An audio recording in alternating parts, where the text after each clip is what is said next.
Telugu cinema రంగంలో మరో తారకి పద్మభూషణ్ పురస్కారం దక్కింది.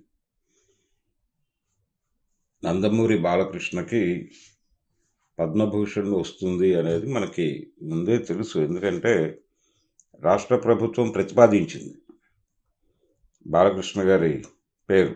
ఆంధ్రప్రదేశ్ ప్రభుత్వం కళారంగంలో ఆయనకి పద్మభూషణ్ పురస్కారం దక్కింది. అయితే తెలంగాణ నుంచి కూడా కొన్ని ప్రతిపాదనలు వెళ్ళాయి. తెలంగాణ నుంచి వెళ్ళిన ప్రతిపాదనల్లో గోరటి వెంకన్న గారికి పద్మశ్రీ పురస్కారం ఒకటి, గద్దర్కి పద్మవిభూషణ్ ఇవ్వాలి అనేది ఒక ప్రతిపాదన. ఇవి ప్రభుత్వం దృష్టికి వెళ్ళాయి, కానీ అది జరగలేదు. ఆంధ్రప్రదేశ్ ప్రభుత్వం అంటే ఎన్డీఏ ప్రభుత్వమే రికమెండ్ చేసినటువంటి నందమూరి బాలకృష్ణ గారికి పద్మభూషణ్ దక్కింది. అయితే తెలంగాణకు వచ్చేసరికి సేవారంగంలో కృష్ణమాదిగకి పురస్కారం, పద్మశ్రీ పురస్కారం దక్కింది. అయితే ఇక్కడ రేవంత్ రెడ్డి గారు కొంచెం మేము రికమెండ్ చేసిన వాళ్ళు ఎవరిని పట్టించుకోలేదు అనేటువంటి పెయిన్ ఏదో ఉంది ఆయనకి. ఆ మేరకు ఆయన లెటర్ రాస్తానని చెప్తున్నాడు కేంద్ర ప్రభుత్వానికి. అయితే గోరటి వెంకన్నని అలాగే గద్దర్ని కన్సిడర్ చేయకుండా ఇక్కడ నందమూరి బాలకృష్ణ గారికి పద్మభూషణ్ ఇవ్వటం అనేది ఎలా అర్థం చేసుకోవాలి అనేది చూడాలి. అంటే జనరల్గా ఆయన పాపులర్ ఆర్టిస్టు నందమూరి బాలకృష్ణ. ప్రస్తుతం ప్రభుత్వం వారిది, రాష్ట్రంలోనూ కేంద్రంలోనూ కూడా ఎన్డీఏ ప్రభుత్వమే ఉంది కాబట్టి వారు ఇవ్వదలుచుకున్నారు, ఇచ్చారు. ఆయన ఇండస్ట్రీ పరంగా ఇప్పుడు వరుస హిట్టుల్లో ఉన్నాడు. అలాగే ఆయన చేసినటువంటి టాక్ షో కూడా చాలా పెద్ద హిట్. దీంతోపాటు ఆయన సెకండ్ హ్యాట్రిక్కి రెడీ అయిపోయాడు. మన సంక్రాంతికి రిలీజ్ అయినటువంటి డాకు మహారాజ్ కూడా మంచి రిజల్టే రాబడుతోంది. అంటే హిట్ సినిమా కింద దాన్ని ఆల్రెడీ డిక్లేర్ చేయటం జరిగిపోయింది. సో నందమూరి బాలకృష్ణ గారు ఆయనకి ఈ పురస్కారం ఎందుకు వచ్చిందో మనకి స్పష్టంగా తెలుసు. అయితే ఇక్కడే చూడాల్సింది ఏంటంటే వారి తండ్రి గారు నందమూరి తారక రామారావు గారికి పద్మశ్రీ తప్ప ఇంకే రకమైనటువంటి పురస్కారాలు ఆయనకి రాలేదు. రాకపోవడానికి కారణం ఏమిటి అనేది గనక మనం అర్థం చేసుకుంటే, అంటే బాలకృష్ణ గారికి ఎందుకు వచ్చిందో మనకు అర్థమైతే రామారావు గారికి ఎందుకు రాలేదో మనకు క్లారిటీ వచ్చేస్తుంది. రామారావు గారు అప్పటి కేంద్ర ప్రభుత్వానికి వ్యతిరేకంగా ఉన్నాడు.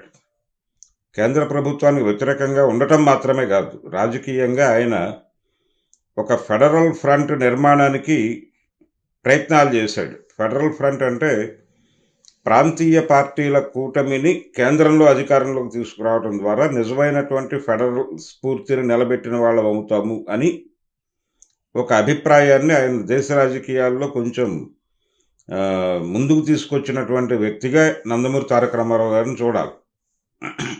అంటే కాంగ్రెసేతర ముఖ్యమంత్రుల సమావేశాలు నిర్వహించడం, ఇలాంటి కార్యక్రమాల ద్వారా ఆయన ప్రాంతీయ పార్టీల కూటమిని కేంద్రంలో అధికారంలో వస్తే బాగుంటుంది అనేటువంటి ఆకాంక్షతో కొంత కదలిక ఉంది ఆయనలో.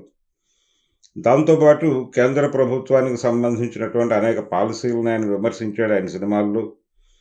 కొంచెం అప్పుడు కాంగ్రెస్ ప్రభుత్వానికి వ్యతిరేకంగా, అంటే ఆయన అమ్మగోళ సినిమాలో కావచ్చు, తాతమ్మ కళ సినిమాలో కావచ్చు, ఆయన అప్పటి కేంద్ర ప్రభుత్వ విధానాల మీద చేసినటువంటి విమర్శలు ఇవన్నీ ఉన్నాయి. ఆయన కొంచెం బేసిక్గానే తేడా మనిషి అనేటువంటి ఒక అభిప్రాయం అప్పటి కాంగ్రెస్ ప్రభుత్వానికి ఉండటం, వీటన్నిటి రీత్యా ఆయన్ని అవార్డుల దరిదాపుల్లో కూడా ఎప్పుడూ తీసుకురాలేదు.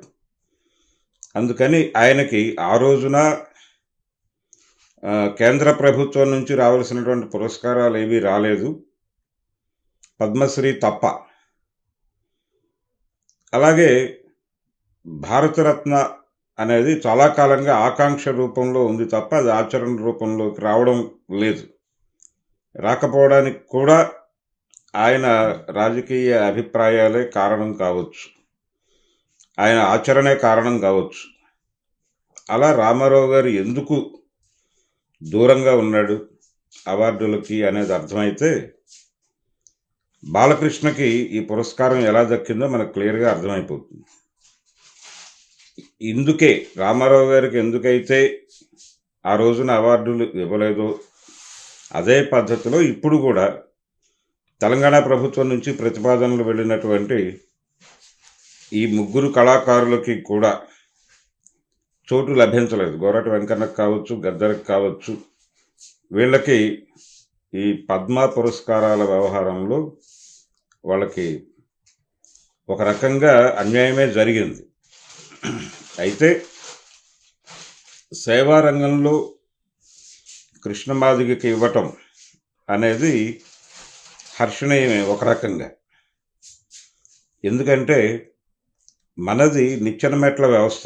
నిచ్చెన మెట్ల వ్యవస్థ అంటే ఒక కులం కింది కులాన్ని తొక్కుతూ, ప్రతి కులము ఒక కులాన్ని తొక్కుతూ ఇంకో కులం చేత తొక్కించుకోబడుతూ ఉంటుంది.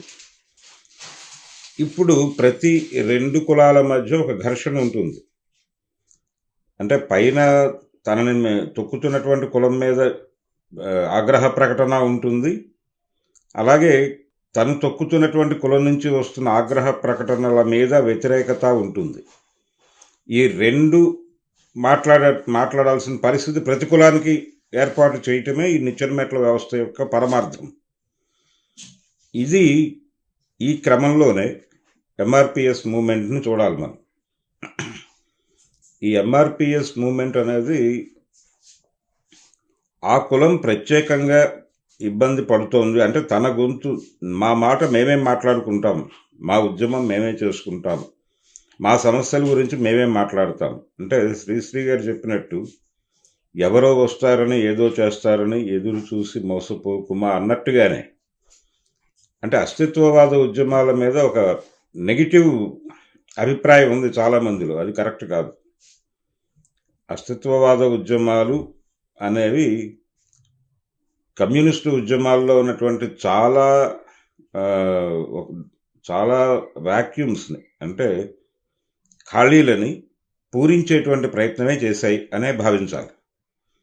అలా ఎంఆర్పిఎస్ మూమెంట్ని సానుకూలంగానే చూడాల్సి ఉంటుంది. అయితే ఆచరణలో వాళ్ళు ప్రభుత్వంతో విభేదించి పోరాటాలు చేశారు, అలాగే కొంత లాబీయింగ్ చేశారు. లాబీయింగ్ చేయటం అనేది కొన్ని సందర్భాల్లో అవసరం అవుతుంది కూడా. అంత మాత్రం చేత వాళ్ళు ప్రశ్నించినటువంటి తీరుని మనం వ్యతిరేకించాల్సినటువంటి అవసరం లేదు. అందుకని ఎంఆర్పిఎస్ నినాదాన్ని ముందుకు తీసుకొచ్చిన వాడు, అలాగే ఆ ఉద్యమానికి ఒక మేరకు రూపం సంతరించి పెట్టడంలో ఇతరులతో కలిసి నడిచినవాడు కృష్ణమాదిక్కి పద్మశ్రీ పురస్కారం సేవారంగంలో ఇవ్వటం పట్ల ఆక్షేపణలు వ్యక్తం చేయాల్సినటువంటి అవసరం అయితే లేదు. కానీ తెలంగాణ ప్రభుత్వం నుంచి వచ్చినటువంటి ప్రతిపాదనల్ని కూడా సీరియస్గా పట్టించుకుంటే బాగుండేది. నందమూరి బాలకృష్ణ గారికి పద్మభూషణ్ రావటం అనేది అనివార్యం, అది ఆల్రెడీ తెలిసిన విషయమే. దానిలో పెద్దగా ఆశ్చర్యపడాల్సినటువంటిది ఏం లేదు. రామారావు గారికి భారతరత్న రాకపోవడం కూడా ఆశ్చర్యకరమేం కాదు.